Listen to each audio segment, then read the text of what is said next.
Hello, Foxplorers, and welcome back to camp. It's me, your camp counselor, Brianne, and I am so happy to be here with you again.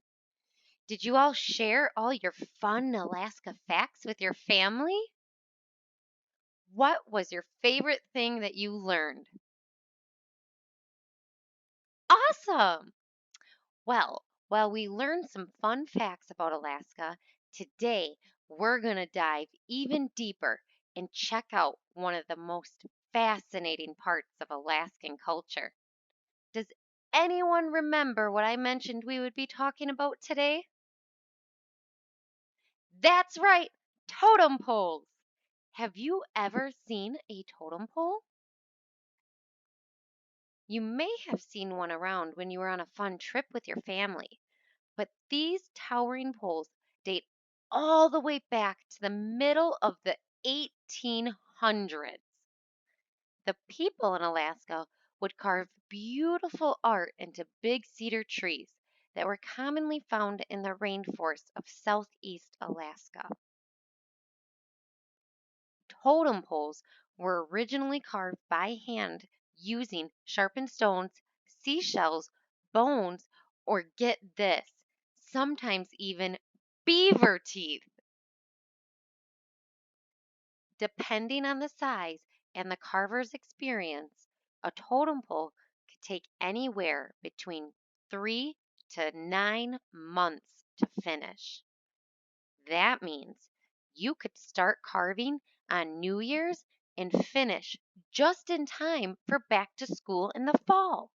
Can you imagine working on a project that long?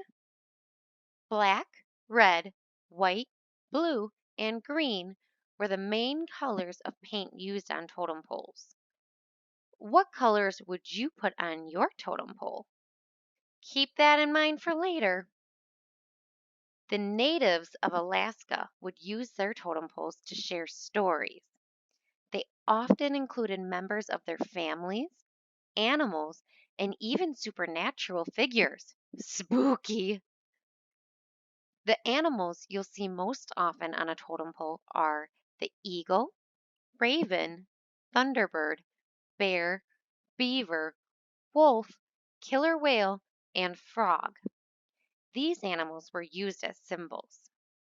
A bear was said to come to others' aid in times of need. Alaskans use the bear to symbolize a person who is a good caretaker, like a parent or a teacher. The wolf represented power and loyalty. You could use this one to represent a friend. Frogs are said to bring great fortune, so you could use a frog to represent good luck. But there are different kinds of totem poles that have other meanings. Some are used to welcome or scare off strangers. Some celebrate a special occasion like a wedding. What would you add to your totem pole? Maybe it's your loving family members, or maybe it's your pets, or possibly a cool character from one of your favorite movies. Even though many of the original totem poles were created hundreds of years ago, many of them are still standing today. In fact, many of them can be found in Alaska, in cities such as Sitka and Ketchikan.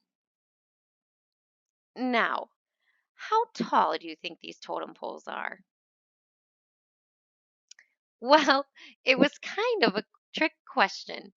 See, totem poles can actually vary in size, but one of the tallest ones in the whole world is 132 feet tall. That's longer than an entire soccer field. Oh, wow. There are so many people today who still create totem poles. Now, here's the really fun part. We hope you are starting to think about what you'd add to your own totem pole because we have a fun activity for you, Foxplorers. We want you to create your own totem pole. Think hard about what you would like your totem pole to look like. Remember I said earlier, what colors would you want to use? Now, think about what story you want to tell.